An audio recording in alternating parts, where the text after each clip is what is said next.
विजय जी, लेकिन सबको हैरानी तो हुई, ये वही किसान हैं जो दिल्ली में डटे रहे 1 साल, 13 महीने से उस बॉर्डर पर बैठे हुए हैं। बातचीत लगातार चल रही, 7 राउंड की बातचीत चंडीगढ़ में हो चुकी है, और बातचीत जिस दिन हुई उसी दिन ये कार्रवाई कर दी पंजाब की सरकार ने। सौरभ जी कहते हैं जाके पैर ना फटे बिवाई वो का जाने पीर पर आई, तो वो आम आदमी पार्टी को अब समझ में आई है बात।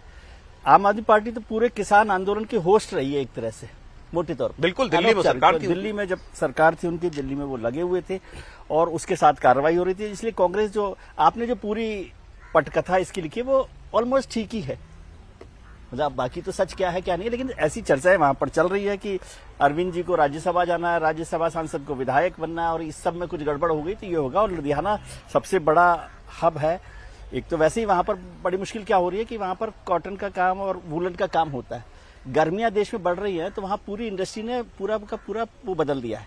अब वहां पर जो वुलन था वो नहीं बन रहा, अब वो कॉटन का काम करने लग गए। तो एक तो उस फेज से वो निकले, दूसरा इस पूरे ट्रांसपोर्ट के वजह मतलब से उनका बिजनेस सीजन आ रहा है, बिजनेस सीजन आ रहा है, तो उसमें मुश्किल है। और लुधियाना की जो सीट है उपचुनाव वाली, वो आम आदमी पार्टी को जीतना बहुत जरूरी है।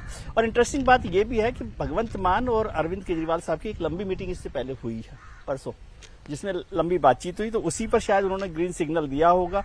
कांग्रेस कह रही है कि आम आदमी पार्टी और भारतीय जनता पार्टी मिले हुए हैं, लेकिन केंद्र सरकार ने तो बातचीत की, उसके दौरान ही ये सारा काम हुआ है।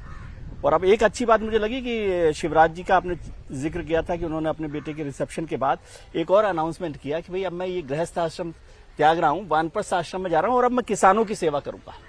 सेवा, तो ये किसानों की सेवा का पहला ये है। लेकिन मुझे लगता है कि यदि शिवराज जी इसमें थोड़ा सा ज्यादा दखल देंगे किसानों के साथ, हालांकि इसमें सेंटर का कोई रोल अभी तक कोई नहीं इसमें रोल नहीं है। नहीं, मैं ये कह रहा हूं कि किसानों के साथ शिवराज जी का एक बड़ा तारतम्य सा बना है थोड़ा सा, तो यदि इस मामले को वो थोड़ा आगे ले जाकर को सुलझा सके, ये तो जो हो गया उससे कुछ रास्ता खुलेगा कि नहीं खुलेगा और आम आदमी पार्टी का कितना नुकसान होगा। लेकिन पॉलिटिकल पार्टीज को इस पर पहले भी बहुत चर्चा हुई थी कि आम आदमी पार्टी को देखना चाहिए। तब ये हो रहा था कि वो पंजाब से छोड़ देते थे, हरियाणा में भारतीय जनता पार्टी की सरकार थी वो रोक लेती थी, वहां पर थोड़ा सा हो जाता था। अब हटाने के बाद कितना फायदा किसानों का आम आदमी पार्टी को होगा, नुकसान होगा, लेकिन मसला तो यह है कि किसानों का मसला तो अब भी हल नहीं हुआ है। हाँ नहीं, लेकिन किसानों का जो टकराव केंद्र के साथ चल रहा था, अब वो रिडायरेक्ट हो गया है आम आदमी पार्टी की सरकार की तरफ। देखिए, जो मांग उनकी है, मुख्य मांग एमएसपी, वो तो केंद्र सरकार से ताल्लुक है, वो राज्य से उसका ताल्लुक नहीं है, क्योंकि ये गारंटी तो पार्लियामेंट देगी, सरकार देगी, लीगल गारंटी जो मांग है, मुख्य मांग, जिसका वादा भी केंद्र सरकार ने किया था। लेकिन कोई भी आंदोलन जो है वो उसमें समय चाहिए होता है।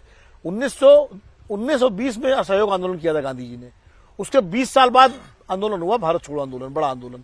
अब 2020 में आपका किसान आंदोलन दिल्ली में इतना बड़ा आंदोलन हुआ और उसके तुरंत 1 साल बाद आप बैठ गए पंजाब में, तो आप जाहिर है कि फिर जन समर्थन भी घटता है।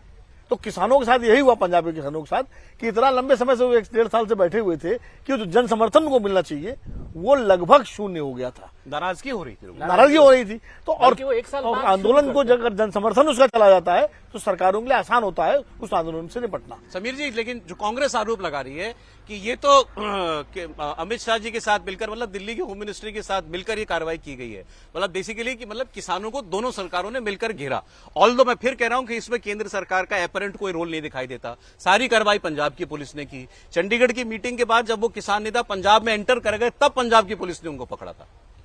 देखिए, जो खनौरी और शंभू बॉर्डर पे जो किया है पंजाब सरकार ने, इसकी पटकथा 72 घंटे पहले लिख दी गई थी। अच्छा, तय कर लिया था सीएम ने डीजीपी और चीफ सेक्रेटरी के साथ मिलकर कि अगर ये 7वें राउंड की जो बातचीत है चंडीगढ़ में जो होने वाली है, अगर ये बातचीत सफल नहीं होती है तो कार्रवाई करना है, और ये वापिस जब तक लौटे तब तक वहां पर उनके तंबू और टेंट उखाड़ने का काम शुरू करना है। इंटरनेट बंद करने की व्यवस्था कर दी गई थी।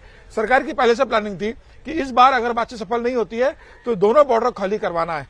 अब वो लुधियाना चुनाव का जिक्र किया जा रहा है। अब शंभू बॉर्डर खाली करवाने के बाद वहां से भले ही तंबू उखाड़ दिए गए हो, लुधियाना में तो आम आदमी पार्टी के तंबू वैसे भी उखाड़ने वाले हैं, वो उखाड़े चाहे नहीं उखाड़ते, लुधियाना में तय है कि आम आदमी पार्टी चुनाव हारेगी। वहां बहुत ज्यादा नाराजगी लुधियाना क्षेत्र के अंदर। अभी अरविंद केजरीवाल गए थे। अरविंद केजरीवाल ने जब वहां के विधायकों के साथ बैठक की, जो आम आदमी पार्टी के विधायक और पार्षदों के साथ बुलाया था, उन्होंने स्पष्ट बोल दिया था कि चुनाव जीतना बहुत मुश्किल है हमारा, क्योंकि 401 दिन हो गए हैं इस आंदोलन को चलते हुए और सारा व्यापारी वर्ग इस बात को लेकर बहुत ज्यादा नाराज है कि लगातार जो नुकसान हो रहा था, 401 दिन से राज्य सरकार जो सुन नहीं रही थी इस मामले को लेकर और जमीनी स्तर पर जो नाराजगी थी, तो लुधियाना चुनाव तो यह हारेगी। और अरविंद केजरीवाल का जो सोचना है कि हमारा सांसद अरोड़ा जो है वो अगर वहां से विधायक बन जाएंगे और मैं राज्यसभा चला जाऊंगा चाहूंगा। तो फिलहाल अरविंद केजरीवाल का ये सपना ही रहने वाला है, वो राज्यसभा नहीं जा पाएंगे क्योंकि वो सीट हारने वाली है। देखिए, ये कहा जा रहा है कि इसमें केंद्र सरकार की भूमिका नहीं है, लेकिन भगवंत मान ने केंद्र सरकार को अलर्ट कर दिया था कि अब मैं ये एक्शन लेने जा रहा हूं।